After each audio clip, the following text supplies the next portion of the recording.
it going, guys? D Black Tay here, bringing you guys another Samurai 8 video. And this week we're going to be talking about samurai schools. But before that, look at my nice shirt. I got this from Box Lunch. Water Tribe. Watch Avatar: The Last Airbender. Best show out there. I promise you, the animation is lovely, especially for a show of that time. Watch that, bro. Like, the growth of some of the characters. It's about 4 seasons, about 20 episodes each or whatever, but it's really good. Watch Avatar: The Last Airbender. Great show. So Black Friday, you know, recently passed and whatnot. I got some pretty cool stuff. I got this Rob Lucci like display thing for Stampede. I love Rob Lucci. He's the Grand Line, you know, Grand Line legend, guys. Grand Line legend. Also got Luffy. His arm doesn't stay on though. It's really annoying. I really hate trying to put these together because they never stay together. But I had a pretty good time. You know, I bought a lot of stuff. You know, went with my family and whatnot. Had a pretty good Thanksgiving. But you guys aren't really here for that. You guys don't really care. So let's talk about Samurai 8. And before I get into this review, I want to talk about how Ryu, when he's on the planet, not even when he's on the planet, when him and Hachimaru are sparring, he's able to extend his samurai soul, right? And so we're like, oh, how is he able to do that? And then we see this again with Commander Sen later on, and he's able to extend his samurai soul. And so today, I want to talk about not only samurai schools, but these samurai school gear. And these gear we seen, it was equipped by Binky in probably about 2 chapters ago before he went into Oni Wakamatsu when he was fighting Daruma. And, you know, he had all these gear from the different styles. We got confirmation of what the 4 schools are. And we also got a little bit more in depth about that. So, and I'm about to get a little bit more in depth about that. So, before that, I want to also talk about the French release for Samurai 8. And oh my god, what they're getting is like it's like a premium edition. It comes with like all these stock cards and like little posters and whatnot. And please, I'm really hoping that we get something like that down here, because that looks amazing. The 3rd volume also goes on sale, I believe in January, I believe. So there's that. So let's see how it does. I hear it's already in a better ranking position than the other 2 were, because the other 2, they were in like the 5,000s when they were first getting released, and this one started off about like 1,500 or something like that. So, you know, it'll probably get, you know, close in, you know, on the higher ranking when the 3rd volume got released. And we also got to remember that the first and 2nd volumes got released when, you know, One Piece was coming out. I think Yaiba was coming out that month as well. So, you know, other big manga were also coming out at the time. I think Chainsaw Man, you know, other big volumes were coming out. So, you know, Samurai 8 still placed really well in its sales at that time. But, you know, enough of that. Let's talk about samurai schools. Alright, so samurai schools and what their function is and why they're so important to this particular culture, as we find out that samurai have been around for a long time. I'm going to talk about that later on in my review of the next chapter. But we find out that samurai schools have been around for a while. And we get this when Hachimaru goes and he first becomes a samurai. He goes around and he's exploring these, you know, the planet that he's on, because, you know, he's always been hooked up to a machine and whatnot.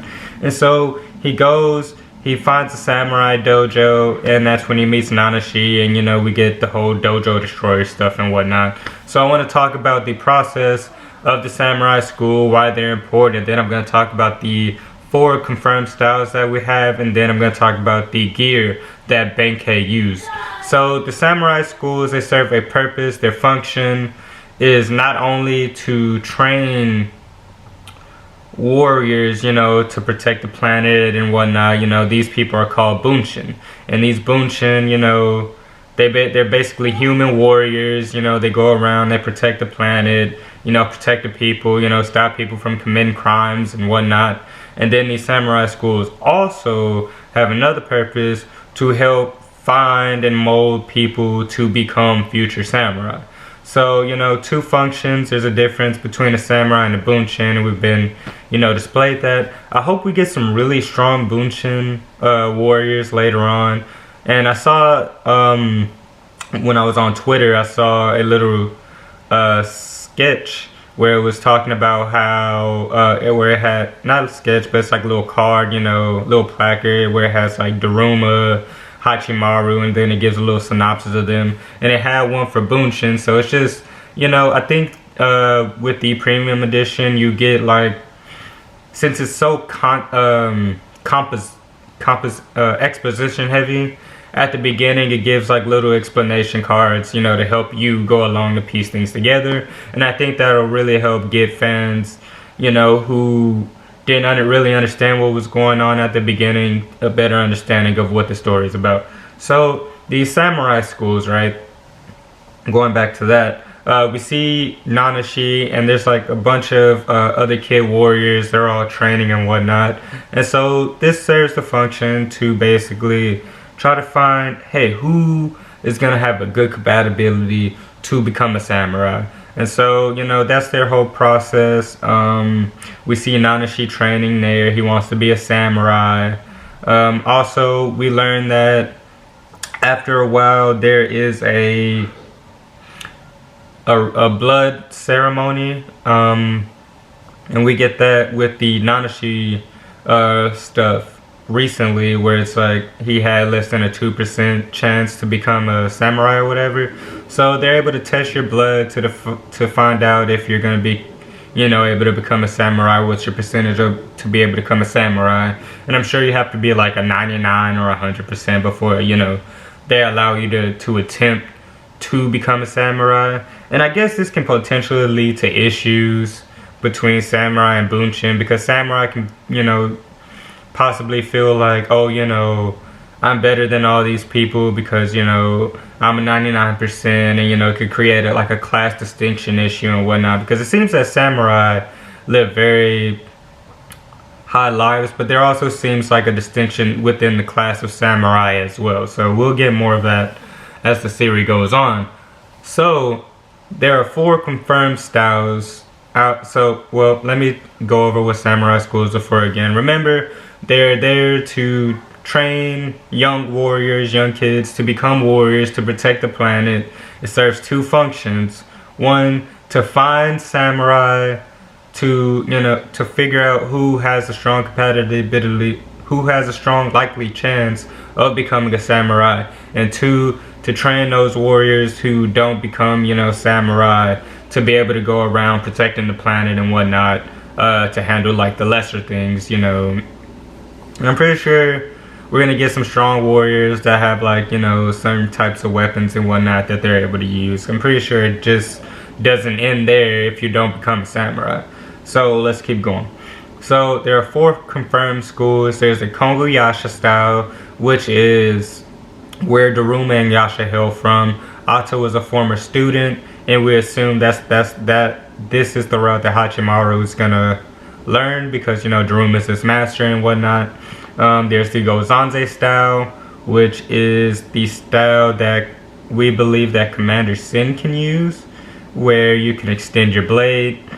There is the Daitoku style and the Gundari style. There's a lot.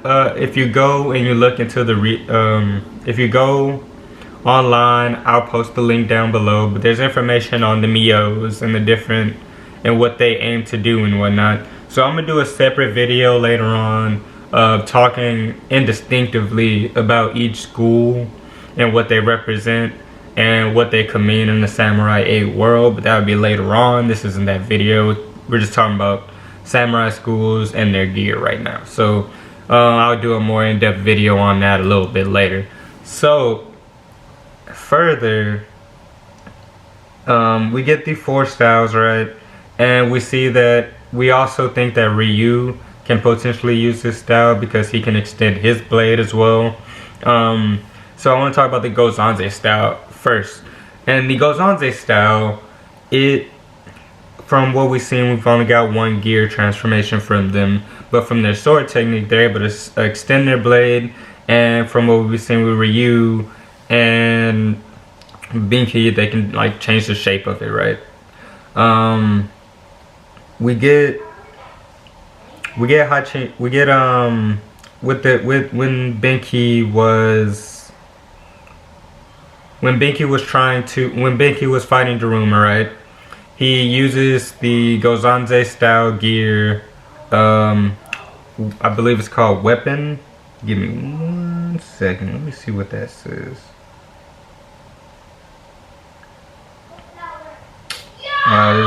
This is just very unprofessional right now. This is very unprofessional. Okay. So Binky can use the Gozanze style blade altering gear. This changes his blade. We see it, his blade staffs, his bone hilt separate. And it's like kind of like Hidan from Naruto, where it was able to break his scythe up into 3 different parts, and it's able to extend and retract and whatnot.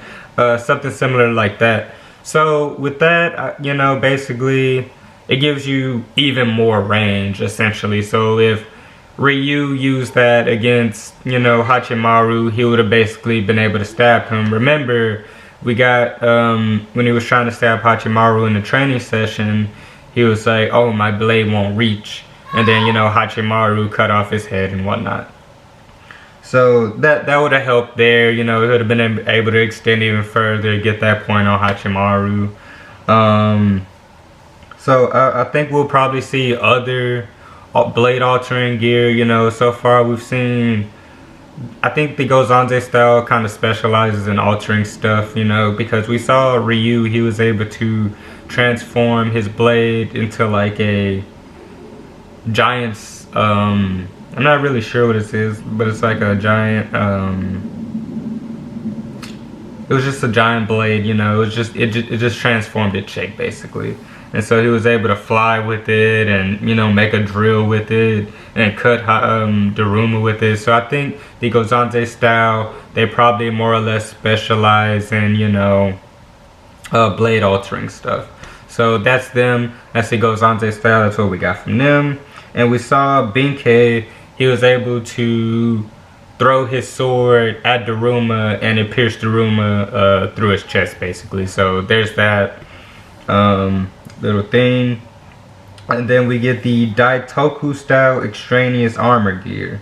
And so this allowed Binky to create big arms around him basically, like a subset of his body. And so I think we'll probably be able to get like I'm not sure if it's like a General Grievous or who that guy is or whatnot, but we'll probably get someone like him who's able to, you know, use the Daitoku style and use multiple samurai souls, you know, as he fights and whatnot. And maybe he can use different styles of fighting as, oh dude, man, the possibilities with Samurai 8 and the fights are just endless. I just completely thought of something like we can get like a, I don't know if you remember that, if you guys watched Ben 10 or not as a kid, but you know, you get a big forearm monster, you know, just, you know, has some blade altering gear in this hand, you know, shields in this hand, you know, guns and, you know, in their lower tier, you know, lower bodies and whatnot, and just going ham. I could see something like that potentially happening in the future. But the Daitoku style, it basically gives you another body part so you can be able to move around. I'm not sure if this is just limited to hands, but this also stems from your key holder. So you know how your key holder can turn into guns, you know, you get the bone hilt from them, you get your armor, etc like that, you know, life support, they can turn into like a health system and whatnot. So there's a lot of things that the Daitoku style can probably do with these not just arms, you know, because Binky isn't a master of this style, so obviously, you know, he wouldn't know all of what they could do. So let's next go to the Kongo Yasha style, and because I want to save the last gear for last, but let's talk about the Kongo Yasha style where he's able to create a gun, and it's called firearm gear. So it looks like, from what I can understand, that the Kongo Yasha style maybe specializes in firearms and weapons of that ilk, because we see a swan samurai or crane possibly, I'm not really sure, I can't really tell the, you know, get the distinction down right now, but you know, he has a weapon.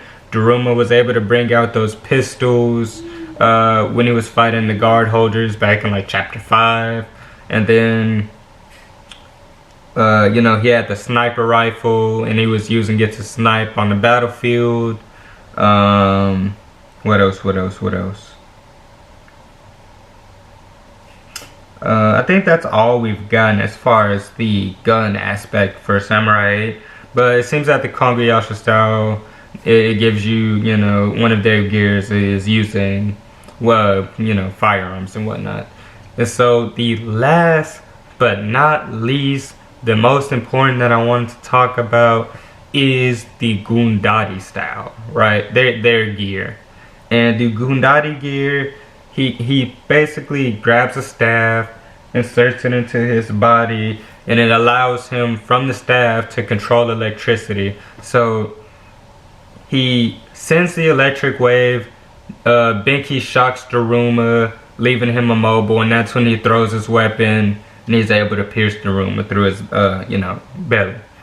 The Gundari, right? So I'm pretty sure there's different staffs, different elements that they'll be able to use, you know, later down the line, and I'm so excited about that, because I stated that in my Samurai 8 ability video where I was saying that maybe they can use elements to their advantage. And so this goes on to that adage where I'm saying that, like, hey, they're able to control atoms, they're able to control molecules and whatnot from these H particles and whatnot that that they're able to use and whatnot. And if you want a better explanation, go watch that video. I feel like I did a pretty good job at breaking it down. As we get more and more information, obviously I will go more in depth about that, but until then, you know, go check that out. But the Gundari style, I'm assuming they'll be able to use like fire, water, you know, ice, different elements, and combine them with their styles of fighting. And I'm pretty sure the stronger you are, the stronger, you know, the capabilities over the element you'll be able to do. So I'm really excited to be able to see where the Gundari style goes. But so far, I think my favorite style, or the gear that we've seen so far, is the Daitoku. And that's because, you know, they're able to control, you know, create extra limbs for themselves basically, and modify their body, you know, with their key holders and whatnot. And I think that's really cool, and I can't wait to see like more of that. Oh my god, bro, like I love how Kishimoto just threw in like little dabbles in there. Oh, like this is, you know, the gear. These aren't like techniques, these are just the gear of the school. So, you know, let's see where that goes in the future.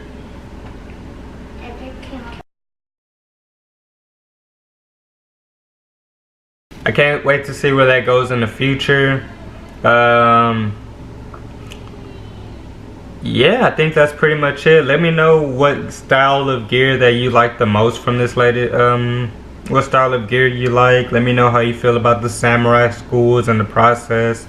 Let me know all that down below. This was good. I like this. I enjoy this. I can't wait to see where we go with samurai schools and whatnot. But again, let me know what you guys think down below, and let me know what I should call you guys. You know, like my samurai squad, like a squad name or something like that. You know, You know, I don't want to just call you guys my subscribers or whatever. That's kind of boring. But you know, let me know down below what you guys think. This was a good review. I'll see you guys in a few hours for the latest chapter that came out. Chapter 29. That should be out in... I think my review will be up in about 4 or 5 hours probably. So I'll see you guys then. Peace.